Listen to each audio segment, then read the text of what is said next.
Yo, what is going on, everybody? It's your boy Aaron B, and I got my co-host Shane Carter at the bottom, right in the third. So we got a show talking about the Dallas Cowboy recap, and I got special guests. I got Jess, and I got Stevie, and we're gonna be talking about the Dallas Cowboy recap and a little bit more, and uh, and then we had a little talk about some Tex-Mex stuff, but that's neither here and there. But everything is going good, and it's on a Monday, 5 o'clock, so a new schedule.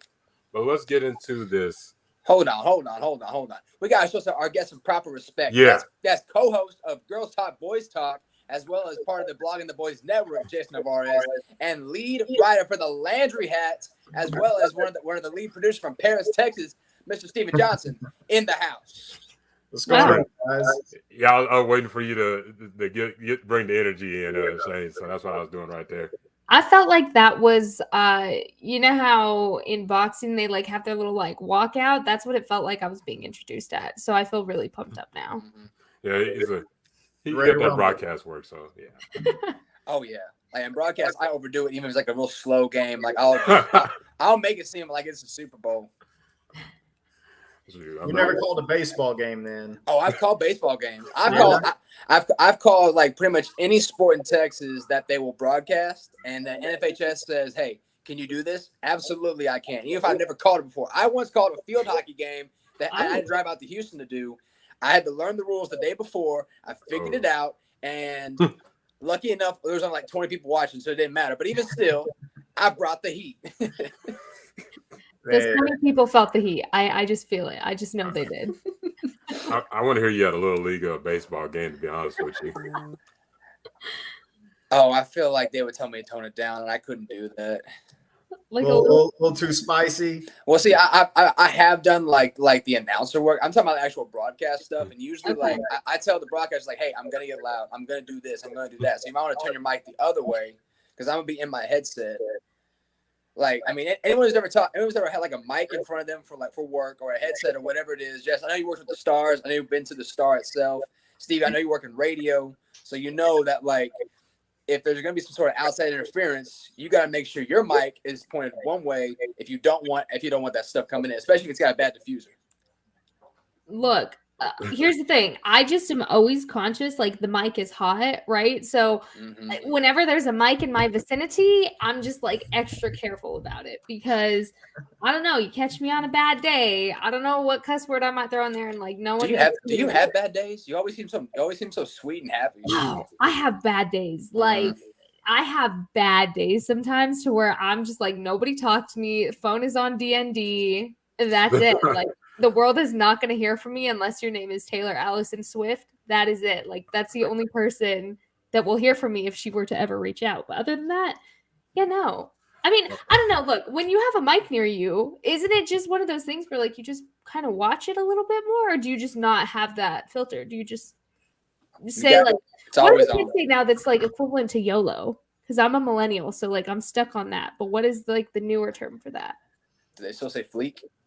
I don't think so. I think that's out too. Are those even the same thing? I don't know. Guys, we're sounding like a bunch of old people in here. Let's not. I'll sound. I mean, I am the worst, like dad jokes and everything. You were like, put the phone on D&D, and my first thought was, I didn't even know phones had a Dungeons and Dragons program on it. Like, I didn't even know. See, so when you say sound old and point it like. Dad joke champion of the world right here. Why did I invite you? Instant regret. That's what I do. We love a good dad joke, and I think you're onto something with the D&D, like Dungeons and Dragons mode on your phone. I really think you were onto a world-class idea there.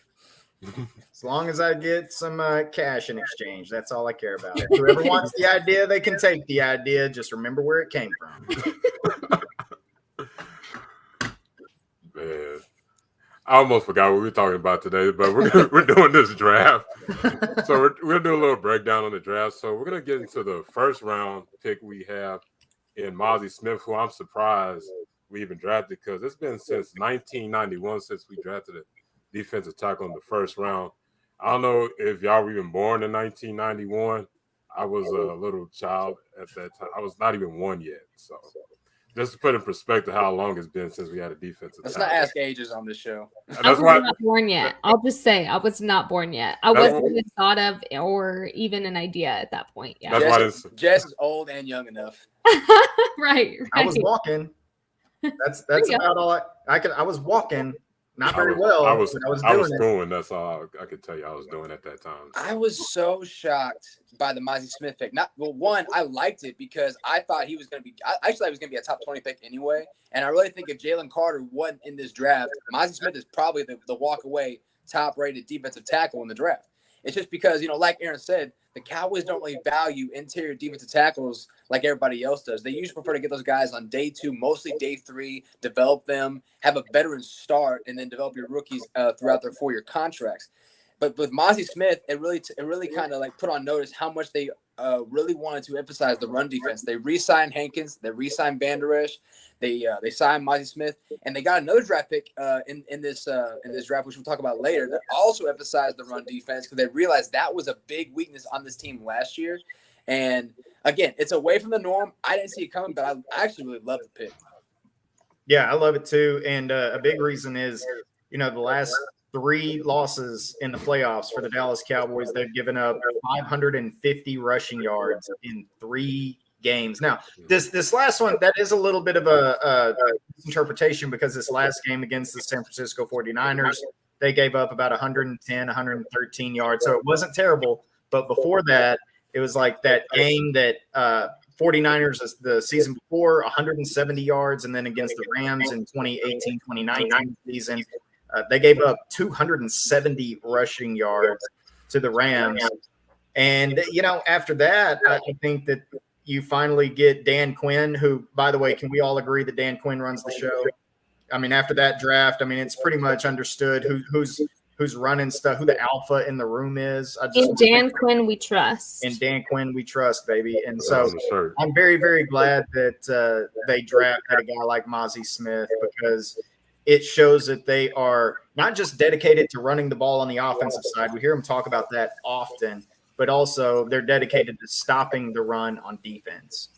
And when you talk about a Dan Quinn-led defense, what you've seen every year is a step up and a step up and a step up. You haven't seen a drop off. You've only seen, more and more growth within it. But when you're talking that defense as a whole, and you're talking about last season specifically, you did see a drop off when it came to, any kind of run game against them, especially when Hankins was out, especially when LVE was injured, and they were both out at the same time. You did see a big drop off there with what teams were able to do with running literally all over the Cowboys defense. And so what I think this does for you is this shores up that you have that it guy in that position, right? So you even just I was looking at the roster today and just squaring up with who's on there. You have Quentin Bohanna, Neville Gallimore, Jonathan Hankins, Osa Odigizua, who I'm so excited to see what Osa can do here too. But the thing with Mozzie is that you have your star guy now. You have your it guy. So very much so in the linebacker position, like you have Micah Parsons that you really build around. Same thing with Mozzie. You're going to have your star guy for years to come that you build around, and you really shore up at the run defense. Well, that's a problem of the past. That is not going to be something that's carried over from last season into this season. And you can continue to see that Dan Quinn defense build up and up and up. And it's not going to be an issue anymore, which we all needed to see. Absolutely. When you think about it, having another big one tech, you did get Hankins in the free agency, but you added another one tech in Mozzie Smith who can free up for the linebackers to go through those gaps and everything. That's what the one tech is, to be that guy that's that gap filler, that space eater that's going to free up for them linebackers and edge rushers. That's when you see Micah Parsons excited jumping out of the seat when he found out Mozzie Smith was the pick. He's not going to be the guy that's going to get all the stats, but what he shows on the film when it comes to the games, that's what Mozzie Smith is going to be. And Mozzie's a big guy. Can I just say, everybody that has talked about Mozzie talks about his shoulders, and there's the man's shoulders are huge. His strength, that's obviously his asset, and use it. I mean, Haley Sutton, my co-host on Girls Talk Boys Talk, she tweeted out this video of Mozzie just casually going with 800 pounds. You need that kind of strength to get in the trenches of this defense, because it's not that it was lacking, but you just need more of it. You need to shore it up. You needed somebody in there for a plug and play player. Mozzie Smith, he is your guy. And oh man, can it just be like August, September already? I cannot wait to see this guy in action. Absolutely. Before we move on to the next guy, I should be noted that like when you watch his game film, when he plays nose tackle, yes, he's very, very, I'd say borderline elite run defender. He has some upside as a pass rusher when he plays that 2-eye 3 technique outside the guard guy, because he's really good at penetrating the holes, especially on the snap. He doesn't look like the fastest guy. He's got quick bursts, especially with his feet. He has a really good punch, especially the chest, and creates leverage. He's got the quarterback a few times, and I think that if he's able to develop that as a one tech, there's not a lot of one techniques in this league that can rush the passer on an effective level outside of maybe like a Justin Simmons. And when he does that, Quentin Williams, not many one techs or like often one techs are able to get to the quarterback. If he is able to do that, that's going to put a lot of spotlight on him as one of the better defensive tackles in the league. So now we're at the 58th pick. Everybody's favorite tight end, Luke Shoemaker. Shoemaker. I think it's Schoon, right? Isn't it Schoonmaker. Yeah, I've heard both. Schoonmaker. Schoon. That's my bad. So that way, in the stadium now, when he goes out and he proves all the haters that are talking all their smack wrong, you can hear the Schoon. Yeah. I like it.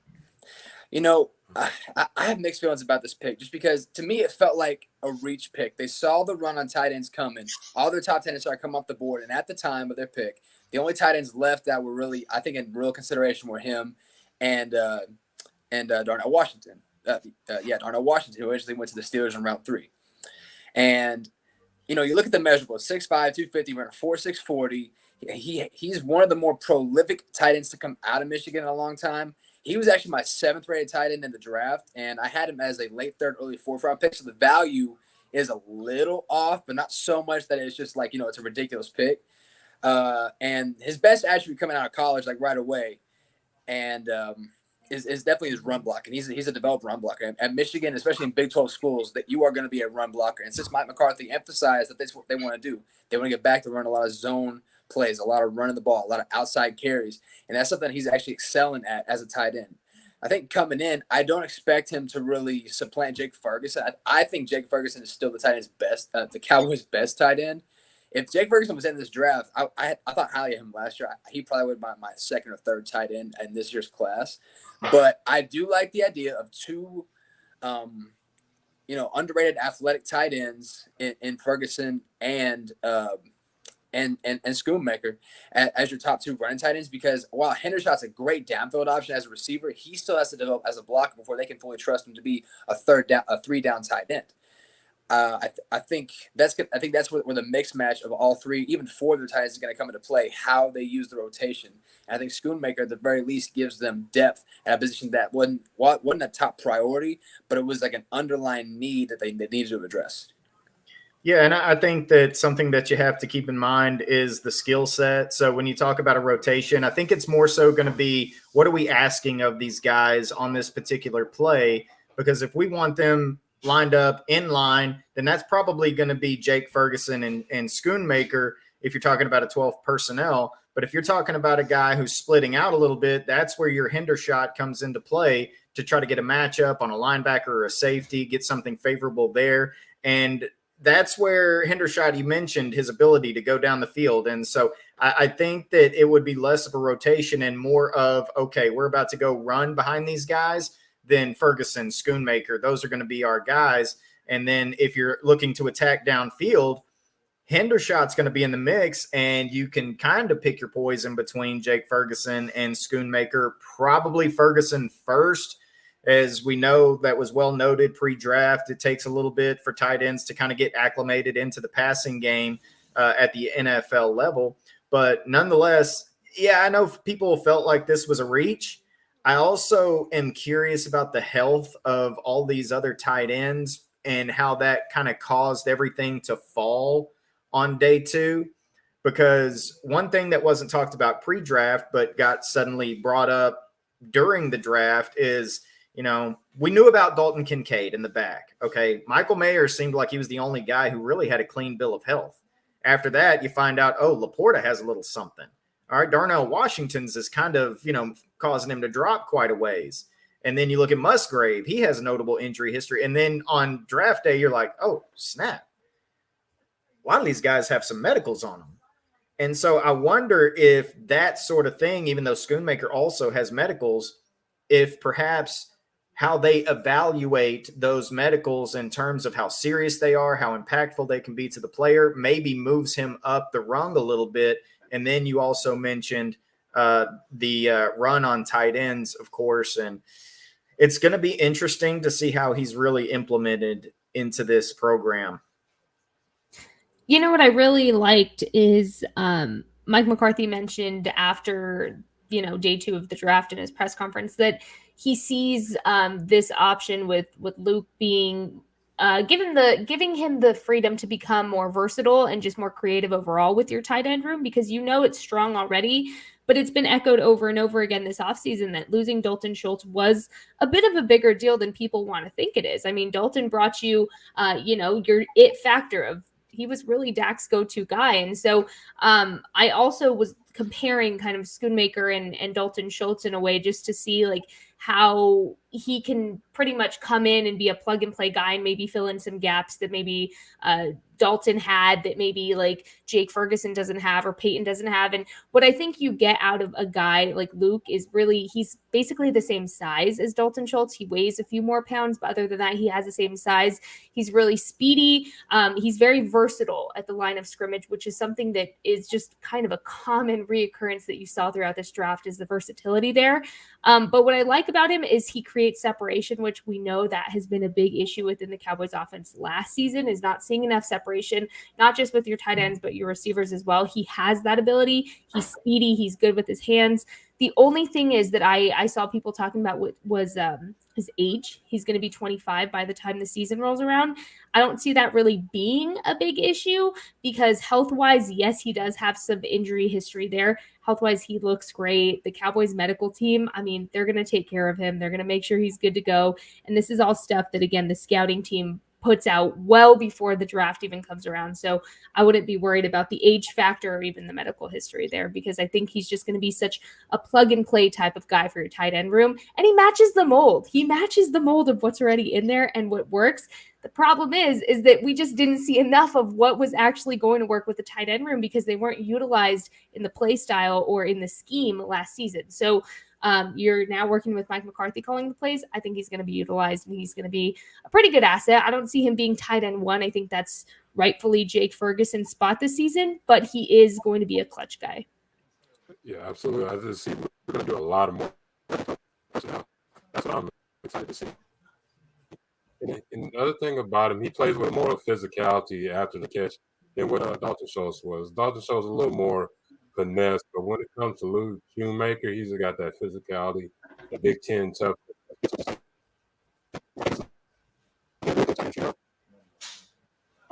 But when I started doing the tape, I definitely see him. He's a McCarthy type tight end. So that's my thoughts on Luke Shoemaker. My apologies to him. Yeah, you might want to fix your mic. Yeah, Aaron, you might want to fix your mic.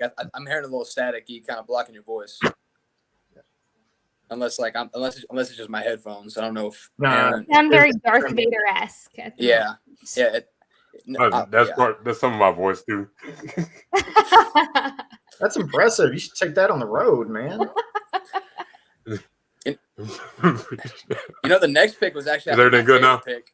Yeah. You're good. The next pick I think was my favorite pick, DeMarvion Overshown. I was actually pretty high on him. He was my 6th rated linebacker in this class because I really am a fan of converted safeties, especially in today's game. These guys need to be able to cover 6'4", 220 plus. He probably can get up to 230 if he wanted to. And I tweeted this out earlier. I'm curious what y'all think. I think he might be a guy, even though he's listed as potentially playing a will, I think he could be a guy that could take over Jaron Kearse's role as a joker. Just because, Jaron Kearse dealt with some injuries last year, and he's in the final year of his contract, whereas DeMarvion Overshown has shown the ability to play really good coverage. That's probably, I would say, his most standout asset that I really like from him coming out of Texas. He's able to cover tight ends, running backs out the backfield. They use him a lot in nickel to cover those slot corners, even though they did a lot of zone where they let the safeties take off the top. But I like his skill set as a versatile all-around linebacker, and that even though I didn't think linebacker was a huge immediate need because I actually like the depth they got, looking ahead, this is much more, I think, a piece for the future than necessarily in his rookie year.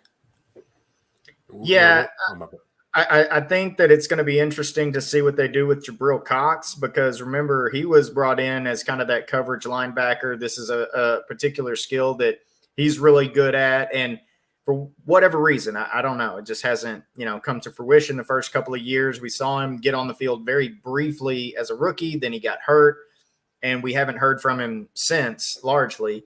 But as far as Overshown goes, I got to say, if you write mock drafts, and I don't mean like PFF simulator game, I mean if you write them, it's kind of hard. And so I'm going to toot my own horn. I actually got this pick right, pick 90, DeMarvion Overshown to the Dallas Cowboys. So thank you.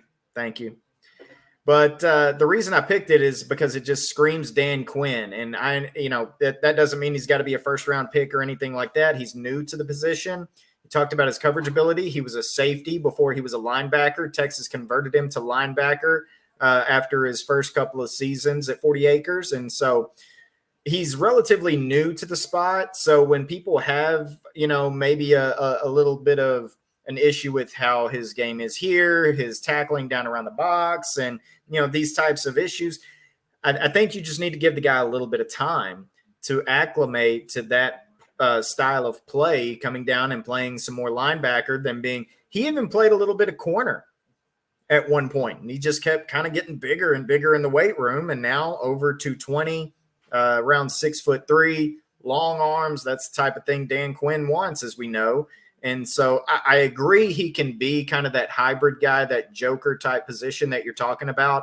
But there's also talk of wanting him to come off the edge and rush the passer a little bit. I mean, there's talks of this guy, doing everything. And that was what Overshown said after he was picked, is I talked to Dan Quinn, and his role for me is going to be everything. Now, I doubt he's going to play one technique or anything of that sort. But outside of that, they want to put him on the edge. They want to have him in coverage. And I wouldn't be surprised if they try to develop him into the type of guy who is your tight end eliminator, so to speak. Sorry, I'm just having all sorts of trouble with this unmute button today. Just technical difficulties on my end. But what I also like too about Overshown is this is a guy that clearly the Cowboys have had their eyes on for a while. So they know, one, how he learns and how he progresses, and how he has the ability to really switch these positions and how he absorbs it, because he talked to the Cowboys first at the Senior Bowl. He had a formal interview with them at the NFL Combine this year, and then he was one of their 30 visits, which, if you see another trend within these draft picks, Cowboys sure do like their 30 visits. It really allows them to get to know the guys, not just as players, but their characters, who they are, if they're going to fit in the locker room, and just really build on the culture there as well. So I love that. But back to what you were saying, just really about how Dan Quinn can utilize him. Oh, man, this is like a Dan Quinn diamond in the rough that is just going to become a star. This is Dan Quinn's guy. I mean, you look at a guy that has the flexibility to really go from one position to another. What else do you want? The key of the entire draft here is versatility, and especially within the defensive core. Oh man, I'm just so excited to see him. And not only that, it was talked about how with Overshown, he you had mentioned is good with blocking all the tight ends, but he's a third down guy. And I love me a good third down guy. You can count on third down. No one's going anywhere. I mean, I love me a good third down guy. I'm excited. And do you know the puns I could put in with Overshown? I'm working on it now as we speak, because I'm just so excited to overuse all my puns for his last name. There's one. See, I told you I was working on it right now. You're overshowing your hand. I've overshown what I'm going to overshow. But no, all that to say, the versatility, the flexibility, give me more. I'm excited. As a Longhorn fan, I'm excited about DeMarvion Overshown on the team. All right. Okay, Shane. Okay, I already know you're a Tech fan, so it's all. Who's your school, Shane? Who's that? That one out in Lubbock. Oh, all right. Yeah. The one that's good in every sport but football. Yeah, exactly. Yeah. That's like the high school in Texas who's like basketball coach is the AD. You know what I mean? It's like, dude, in Texas, the football coach ain't the AD. All right. Okay. Something else I wanted to make sure to mention. Sorry. Like I said, no, I'm converting. I told the guys before we started recording that I'm converting my chicken scratch paper notes into like actual typed out notes that I can read. And I wanted to make sure I had actually like transcribed this correctly. But it was talked about using him possibly on special teams as well. And Sure. y'all know I'm through and through special teams for life. Like, you give special teams their credit. So for me, when you get a guy that can not only like be a key contributor in defense, but you're talking maybe working him into special teams a little bit, all for it. Yeah, that's where he makes his first impact as he kind of gets acclimated to the defense. Like you said, they currently have linebackers. You know, there's bodies in the room. You got to remember they drafted a guy last year, and Devin Harper in the 5th round. So he's a guy to look out for. But his immediate presence is definitely going to be on special teams. I absolutely agree. When it comes to him, he's one of those guys that he could put into blitz packages, and then he could be a coverage against tight ends. But I think drafting him, there's a guy on this team that's been on it for a couple of years, but showed a little promise, but he's been hurt, and that's Jabril Cox. So that's a guy that's definitely got to step up because DeMario Overshown's going to bring that heat. He brings that energy similar to a J-Ron Curse, and I like this pick. I think they're just going to simplify his on this defense. You're going to see him on special teams, and then you're going to see a little bit in the blitz package, and then who could drop out in the coverage because he's a former safety. So now we're into the 4th round pick. I don't know, Shane, did you want to do the honors of doing his name? I don't want to butcher his name. Well, I've heard his name pronounced 3 different ways. So I'm going to go with the one that I think is right. And if I'm wrong, I believe it's Viliami Fehoko. But anyway, like whenever the Cowboys got their 30 visits, I went and looked at all the tape of the guys in RDC, and he was one of the guys they had brought in. And Jess probably talk about.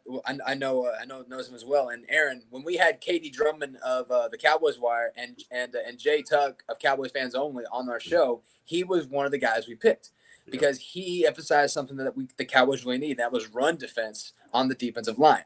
I saw his pick as like a rotational 3rd down, 4th down type of edge rusher, but also a future player because the Cowboys have both Dante Fowler and Dorrance Armstrong on expiring contracts this year, and both of them really disappeared in the second half of the season, especially against the run game. Sam Williams has elevated himself as probably, I believe, a starter on that right edge. Chauncey Golston really came along at the end of the season, but I think his best value as both a run stuffer and a pass rusher is inside at 3-tech, and the Cowboys need more guys inside.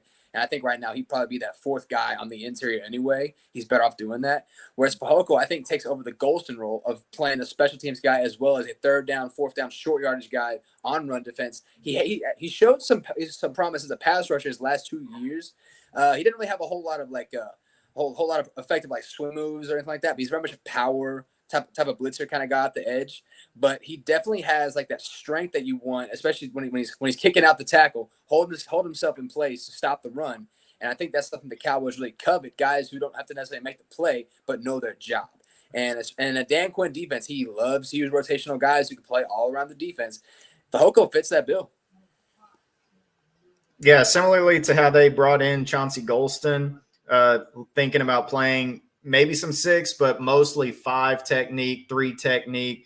Fehoko is going to be the same type of ask. And also, I might be reaching here. This might be a stretch. But I think that on both sides of the ball, we're kind of seeing a ripple effect of the new guys that they brought in. So Stephon Gilmore. You know, how does Stephon Gilmore factor into you drafting a guy like Fehoko? Well, because you don't have to worry so much about the quick passing game when you have Diggs and Stephon Gilmore, which means that your pass rushers are either going to have a better opportunity to get home or teams are going to turn to the run game to try to stop the quarterback pressure from the Dallas Cowboys pass rush. So in bringing in a guy like Stephon Gilmore who can stop that quick passing game, I think that your guys like Fowler are a little bit under fire here with drafting a guy like Fehoko. It's not a deal that promises he'll make it out of camp. And you also are looking at a guy who was never all that great in the run game. There might have been a flash here and there, but that's just not his forte. He was a part of your pass rush group. So with the emphasis on stopping the run. Mozzie Smith, of course, a guy like Chauncey Golston was pretty good in the run game a season ago. We kind of saw him come along. They didn't put Neville Gallimore in the game. Like, they refused to play him at one point just simply because he was an absolute liability against the run. So your guys like Dante Fowler could be put on notice with the drafting of Fehoko out of San Jose State, because teams now, in order to stop your pass rush, can't just go to the quick passing game because they're having to deal with Diggs and Gilmore. So their only other answer is going to be to run the ball. And you don't want to have a guy like Dante Fowler out there on the edge that they can just run right at, especially if next to him is going to be a guy like Trayvon Diggs. They motion someone from out wide and bring them into the slot. And now you kind of put that tandem next to one another. We saw that a couple of times down the stretch of the season. So you need to get a little bit tougher on the edges. And I think that's what Fehoko does.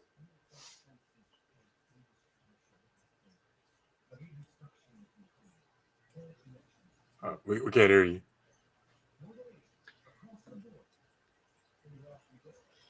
See, it doesn't show that you're muted. Yeah, Jess, is your volume down maybe? I don't know what would have happened. Can you hear me now? There we go. Oh, yeah. Okay, I'm going to the computer mic for whatever reason. I swear my dog chewed on this cord over here. Okay, so what I was saying is, if you don't know how to say Viliami's first name, he goes by Junior anyways. You can call him Junior Fehoko. And he's Vita Vea's second cousin. Fun fact. Loved hearing that. So again, that tells you just it's in his bloodline to be great. But what I do like about Fehoko in general is he's a tackle for loss machine. What you're going to see with him, his strength is tackle for loss, tackle for loss, tackle for loss, which, yes, we did see a few things last season from the Cowboys defense with that, but to have somebody on a consistent basis that is going to get you that as to become one of your strengths on the defense, give me all of that. Give me all of it. I want all of it. Will McClay had mentioned that he can blitz and that overall he's just a guy that you meet that you know he loves to play football. So that means to me, he's coachable. And for somebody who needs work on his speed and kind of his ability to adjust a little bit, that's the perfect fit for me. Yes, you can come in and be your diamond in the rough. If you're coachable and you're willing to learn, especially under Dan Quinn, he's going to be great. And Jerry mentioned, how when they draft, they don't necessarily think of it as we're drafting for the right now. We're also drafting for the future. So this is a guy that, may not come out and wow you right away, but give him time, give him the ability to grow, and he's going to be a sure thing really within your defense within a few games, but really within the next few seasons. I'm excited to see his growth. He's definitely a future guy. He shows the potential and everything to be one of those edges. And then you look at next year, two of the edges won't be there. They're going to be free agents. You got Dante Fowler and D.A. who's going to be a free agent. So you could see him being a part of that rotation. And I like the pick. We like Shane was talking about. We did draft him in our draft with KD and Jay Tuck. So we know a little bit about Junior Fehoko. So I'm going to stick with Junior's on there. But we're down to the 5th pick. And we finally drafted a guard with some position flex. A Sim Richards from North Carolina. I think it's a seam. A seam. Yeah. Okay. So I like this pick, but I just want to get y'all's. We kind of got a nice little rotation, so I'm going to start with Shane. Yeah, so again, he's one of the players that if my rule is if I don't already have film takes on a player, I'll go look him up after the draft, after I know who's coming in. He's one of the guys I looked at first because he's one of the guys that they drafted I didn't already know anything about. I love the fact, and I looked this up, 2.8% sack allowance last season, less than 4% over the last 2 seasons as a starter. Like Aaron said, he started games at both left and right tackle, has even played some guard in reserve, so he has that ability. He's listed somewhere between 6'5" and 6'4", about 3'10", 315 or something like that. He's got the size you want.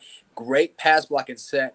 Doesn't have a whole lot of strength in the run blocking, which might be a concern if he's going to be going as a guard, go up against those bigger tackles. But the good news is since he's a day 3 guy, he's going to have time to get in the weight room like Terrence Steele did, add that strength to it. He could be a guy, kind of like they had with Connor Williams or even like Matt Waletzko, who they're allowed to develop as a potential swing offensive lineman, maybe even a starter down the line.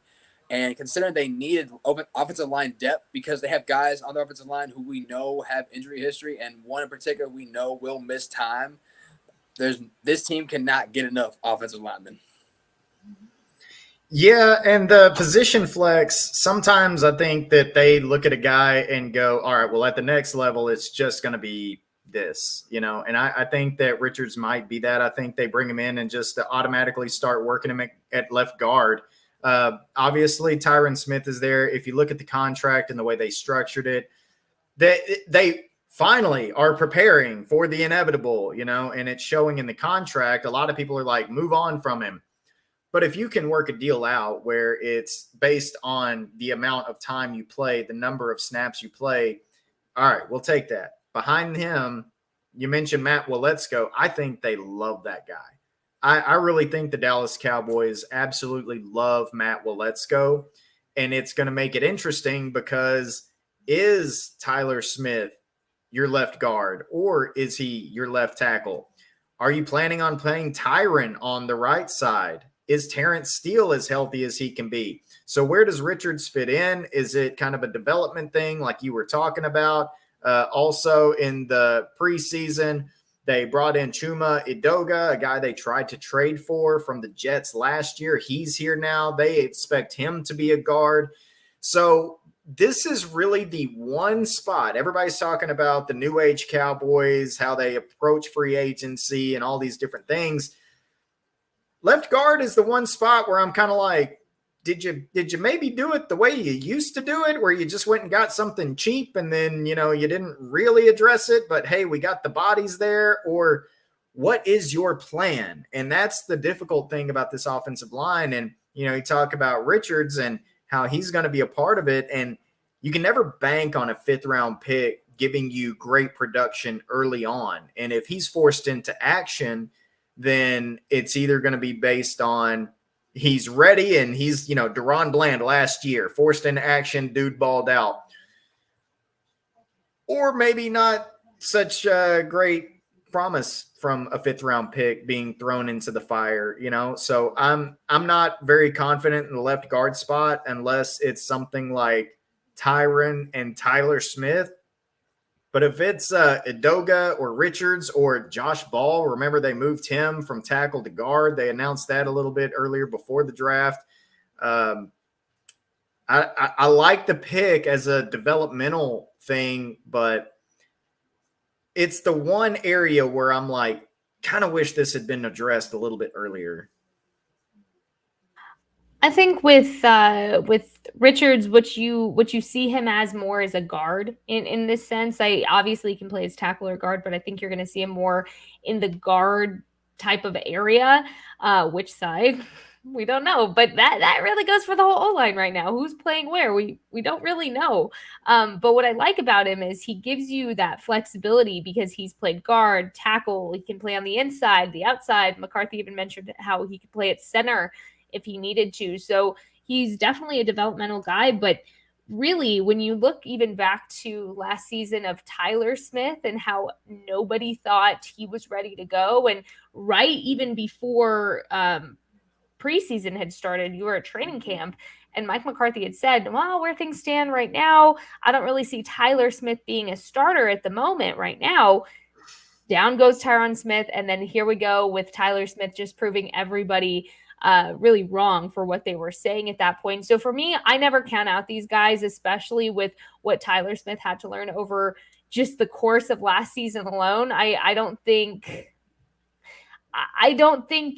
you can really like bet on these younger guys being productive because you just don't know.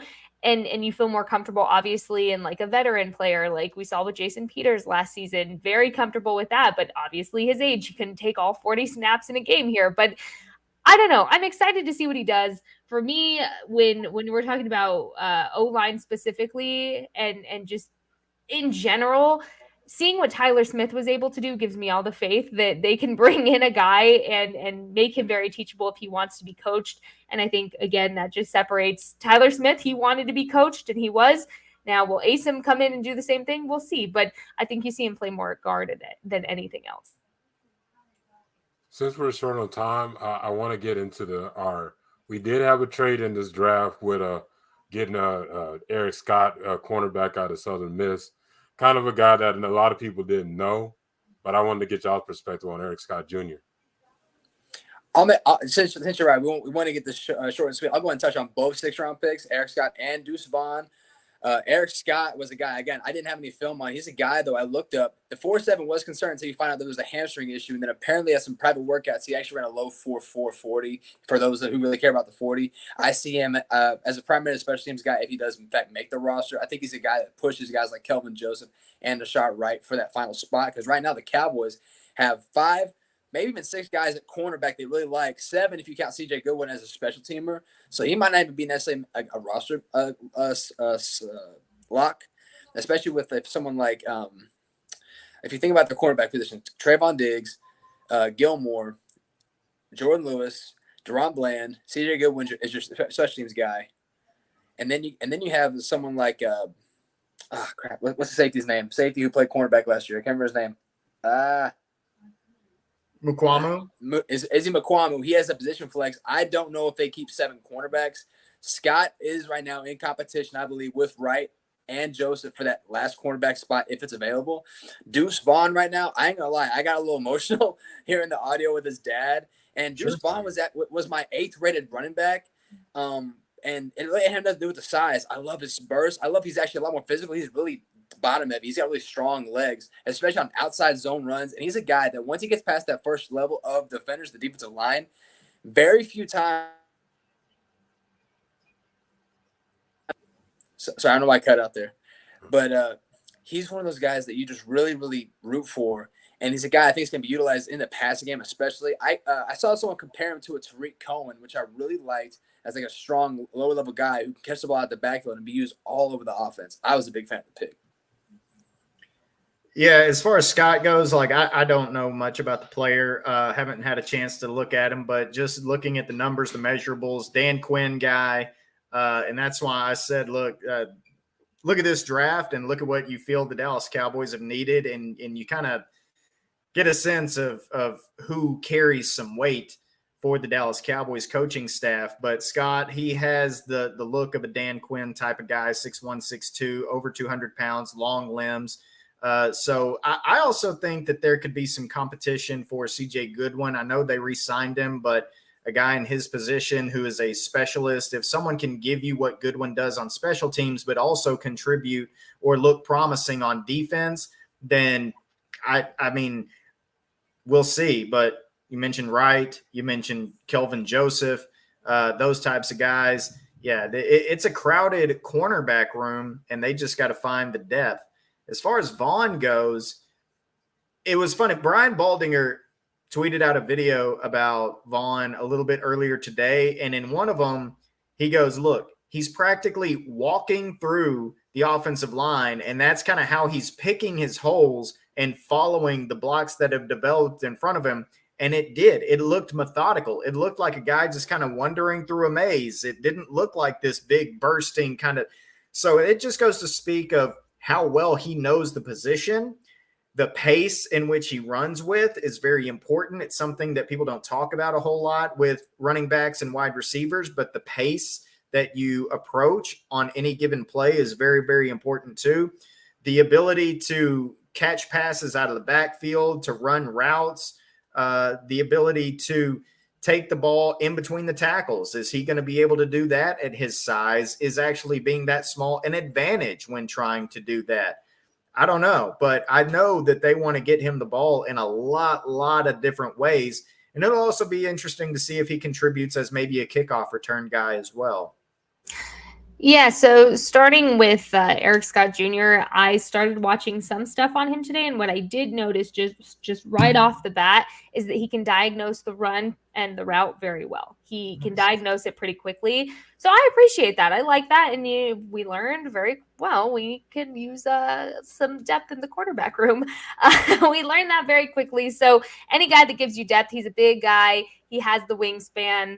Again, I just started watching his stuff today, so I'm going to have to dive in a little bit more on that. But what I will say off the bat, that's something I noticed. As for Deuce, oh my goodness, who does not love Deuce? Just seeing this guy And just watching his tape, watching everything that's transpired since, I remember on Girls Talk, Boys Talk, we were talking about Deuce well before the combine had happened. We were talking about how his dad worked in the building and Chris was there. And even back then we said, what a story that would be. And then to actually just see it transpire like it did and hear the audio and everyone's crying and just so sweet. And what I really appreciate about Deuce is that, yes, obviously he's going to be utilized within the running back position, whether we see a 1-2 punch dynamic like we did last season. We really don't know how exactly losing Ezekiel Elliott is going to affect the run. Is Tony Pollard just going to take all the snaps? Are you going to still see the 1-2 punch? We don't know yet. We don't know under a Mike McCarthy offensive scheme here. But what you do know is that you have a weapon in Deuce. And yes, his size is talked about and how it could be a disadvantage. But for him, when he talks about his size, he said that he learned to be successful with it because he knows his angles and he can move laterally a little bit more. And you watch his film and you see the guy jump. I mean, that guy has some speed, quickness.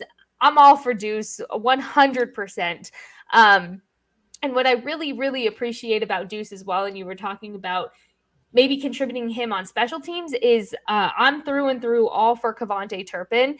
But what it does is that alleviates Kevontae Turpin of always having to be that guy. Use them both. Up within your special teams, and you can maybe see Kevontae Turpin integrated more even into the offense because it gives him that window of opportunity as well. So for me, it's a domino effect of getting somebody like Deuce even just involved in special teams. He talked about maybe wanting to learn from Kevontae Turpin, and I think those two guys together in itself, total threat within special teams. So, the weight of the world isn't just on Kevontae Turpin. I think he's had a year to really adjust and contribute in a special teams way that we haven't seen in years. But to have somebody to interchange him with, protect his lifespan, if you will, on special teams and find Kevontae a way to get more integrated into the offense, Deuce is your guy. Deuce with the juice. I'm so excited to see what this guy can do. Deuce with the juice. So we're lastly in our 7th round pick with Jalen Scott, bless you, wide receiver out of South Carolina. He's got that Mike McCarthy build. He's 6'1", 201, shows a little bit of yak ability, a little bit in that 50 ball potential. But I'll let y'all talk a little bit about Jalen Scott. Yeah, like you said, I mean, I wasn't all that impressed with this film. It does give you a guy who can win in those one-on-one situations, but I didn't really see a whole lot of separation. I didn't see a whole lot of crispness on the routes. He's got good hands, which you like, but he didn't get a whole lot of target opportunities in that South Carolina offense. I think, if anything, his best chance to make this team is going to be on special teams. We're going to see, can he be a guy? Can he be a gunner, a rundown guy on kickoffs? Because the good news for him, though, is this team is so depleted at the receiver position. Once you get past Kevontae Turpin, who's a returner, really, more than a receiver, once you get past those guys, it's kind of open competition. CeeDee Lamb, Michael Gallup, Brandon Cooks, Kevontae Turpin are the only guys I can say for certain will be on the roster. Jalen Tolbert, I feel like will get that opportunity, but again, if he can't show anything beyond what he did last year, which was next to nothing, they won't keep him. Simi Fehoko, another guy they're really high on. He has all the measurables you want. Injuries and lack of development has hurt him. He ain't a sure thing. Dennis Houston, a guy who broke from being an undrafted free agent into the starting lineup back to the practice squad. Did he progress? I think he comes into a good opportunity to make the roster as a 7th round pick, but I didn't see anything in his film. And again, maybe he also has something different that would point him to being this sort of like draft steal, special type of player outside of his ability to win in one-on-one situations. Yeah, and like I said, some highlight reel catches in there, and that's fantastic and everything. But pick 244, you're looking at what's really interesting is the fact that they took him, right? Because after your final pick, you start looking at those priority free agents and guys that you don't want to get away from you, but you didn't pick them with your final pick. So you were willing to put them more at risk than you were Jalen Brooks. So that's really interesting to me because there's some priority free agents that are very, very intriguing that we're going to talk about here soon. So to make the decision to take Jalen Brooks over, Isaiah Land or Hunter Lipke, who everybody is just all crazy about right now in Cowboys Nation, to decide to draft him means they see something there, right? They see something in him that they like. And so I don't know what that will be. I'm betting he ends up a practice squad guy his first season, but we'll see how that developmental part goes, this is a guy who you probably won't know just a whole heck of a lot about until year 2, 3, a la Noah Brown, Cedric Wilson, those types of late round picks. I think what I really liked about Jalen Brooks when I was really looking into him is he doesn't work well with an RPO style offense. And so when you see like his history of going school to school to school, he went from RPO style to all pro, and he worked better in an all pro style offense. So for me, that helps him when you're and I talked about this even just last season a lot, and I talked about this even with Brandon Cooks, is when you're exposed to different types of offensive styles, it makes you stronger as a player, makes you smarter, and it gives you the ability to really know where to go more than those are maybe just used to one type of offensive style. So for me, I think that's a strength of his, is that he has played in different offensive styles and he can use that to his advantage to really learn more. What I thought was interesting too is he has a history with Daniel Jones. Back in the summer of 2020, they did work together. They did some camp together or something, if I'm not mistaken.